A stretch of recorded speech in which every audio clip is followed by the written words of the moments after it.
सभी भक्तजनों को जय श्री कृष्ण। श्री नारद जी व्यास जी को आगे सुनाते हुए कहते हैं, और शाम के समय फिर कथा होती, लेकिन शाम की कथा मुझे थोड़ी थोड़ी समझ आने लगी। नारद जी कहते हैं, वो कोई सांवला सा बड़ा नटखट सा कोई बालक है, वृंदावन का उसका नाम कृष्ण बताया महात्मा जी ने।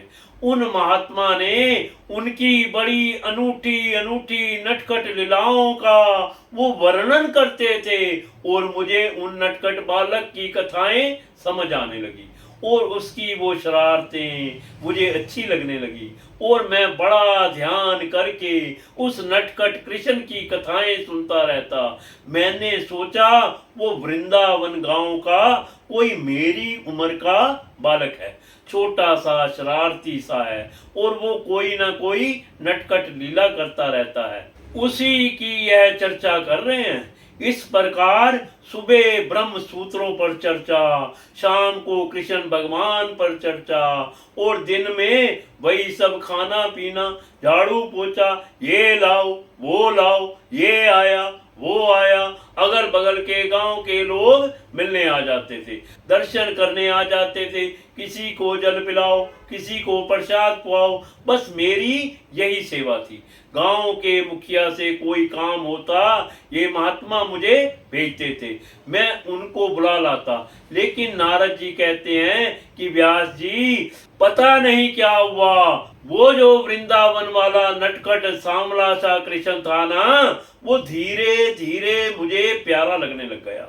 उसकी कथा सुनते सुनते, उसकी चर्चा सुनते सुनते, ना जाने क्यों मुझे उसे थोड़ा थोड़ा प्रेम होने लग गया, और मैं सारा दिन इंतजार करता कि कब संध्या हो, कब महात्मा आकर के बैठे और उस नटखट की मुझे कथा सुनाए।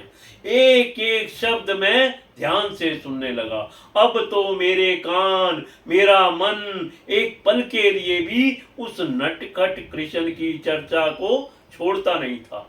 मैं टकटकी लगा करके ऐसे महात्मा की ओर देखता रहता, 2-3 घंटे कब बीत जाते मुझे पता ही नहीं चलता था, और प्यास दिन प्रतिदिन बढ़ती गई, जिज्ञासा दिन प्रतिदिन बढ़ती गई।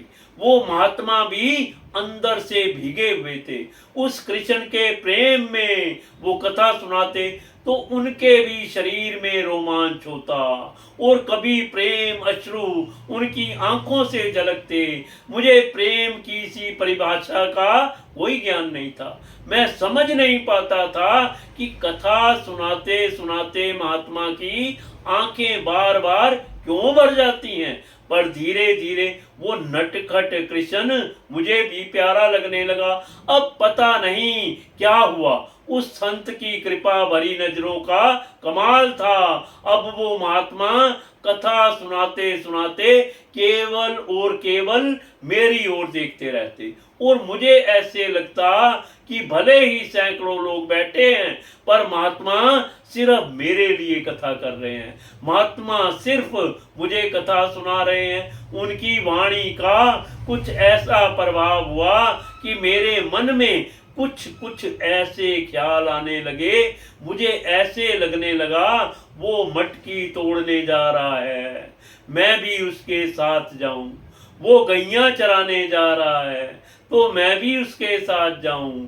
वो यमुना तट पर विहार कर रहा है तो मैं भी उसके साथ रहूं। मुझे ऐसा लगा कि मैं भी उसकी मंडली का एक पात्र हूं, और ऐसी स्मृतियां होते होते मुझे भी पता नहीं चला कि मेरे शरीर में रोमांच क्यों होने लगा। मुझे भी पता नहीं चला कि बात बात पर मेरी भी आंख क्यों भरने लग गई। कथा सुनते सुनते मैं रोता रहता, और मेरी आंखों के अश्रु देख करके महात्मा को टकटकी लगा करके देखते मानो मुझे ही कथा सुना रहे हैं। उनका ध्यान कहीं और जाता ही नहीं था।